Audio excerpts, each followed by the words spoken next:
Hello everybody, welcome back to Gears and Gains. Today we are talking about carburetors. What is a carburetor? What does it do?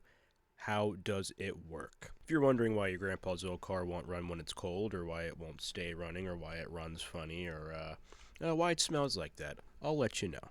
Maybe you just bought an old classic car as a fun project on the side, and it won't start. A lot of people would stop there, even though it probably just needs good cleaning.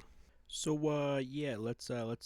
about it. So carbs, 90% of the time, they sit on the intake manifold. Okay, they have an air line, they have a fuel line. That's pretty much all you need for fire, other than fuel. Okay. Obviously, the cars have fuel. I'm sure you know it's gas. So first of all, you have your air filter. That's where your air goes through to get to the carburetor. Now, there is something at first when you start your motor up that keeps air from going further down in and creating a more lean mixture, which would be more air and less fuel. When you first start your car, you need a fuel-rich mixture. It has to do with the air being cold and denser and the fuel being cold and denser. So what exactly is it that keeps more air from going into your engine when you first start up your car? It would be your choke. Now, a lot of old cars, especially like the early 80s ones, I know even some late 70s ones, they will have electronic chokes. Now, basically, an electronic choke has a thermostatic spring in it, and there's a lever that goes right through it like this, and that's connected to your choke plate. So as your car warms up, the string will retract, and it'll slowly open your choke valve. Then you have a basically perfect air to fuel ratio. So this next part, I'm just going to get right past it. I'm going to rush through this because it was hard for me to even remember how this works, and I'm assuming you're going to have the same problem unless you're kind of a genius or extremely mechanically inclined. So basically, the air flows down into the throat or the bore of the carburetor, the big holes in the middle of it, basically. And in the middle of those bores or throats, there's a narrower section called a venturi. And basically, when the air is forced down in there, the faster you go, the faster it's forced down into there. That narrower section creates a lower static pressure.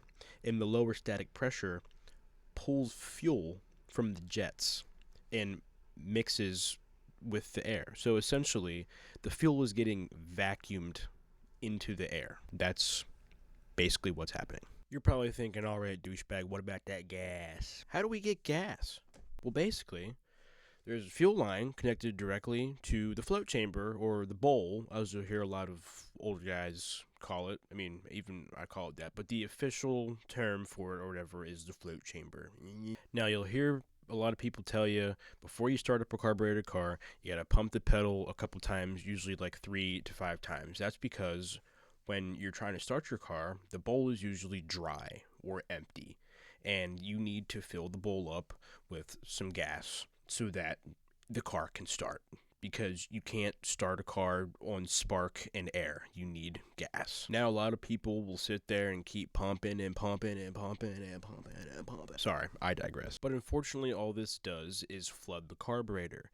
Your choke's closed, you don't have any air, it's cold, and now you have way too much gas. You've overfilled your bowl. But if you follow the directions, your fuel goes from your float chamber. Once the float reaches the top, goes right down into this little chamber that I don't remember what it's called at all, but it goes into this little tube, shoots out through some jets into your carburetor.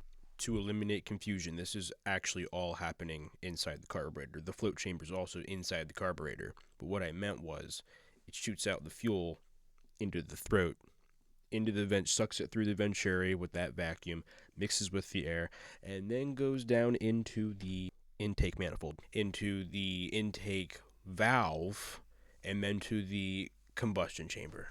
Then the spark plug ignites the air-fuel mixture inside of the combustion chamber, and it makes a big boom boom, and then it pushes your piston down, and then it cranks your thing. So those are the very basics of how a carburetor works. There's, needles, springs, balls even. I swear to God.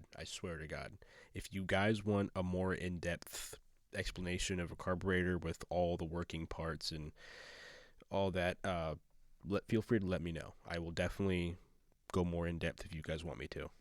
I mean, it's not actually all that complicated. The hardest thing for me personally was understanding that whole vacuum thing that hardly makes sense. But I guess science, whatever. I'm not a rocket scientist. I like you know rocks. Now, there are more efficient fuel delivery methods like electronic fuel injection, or EFI, as you might have heard it called. But carbs are a lot more simple, and they're cool. They're just cool. It's probably why you're watching the video, because you like carbs, and you should, because why would you not? Peace out.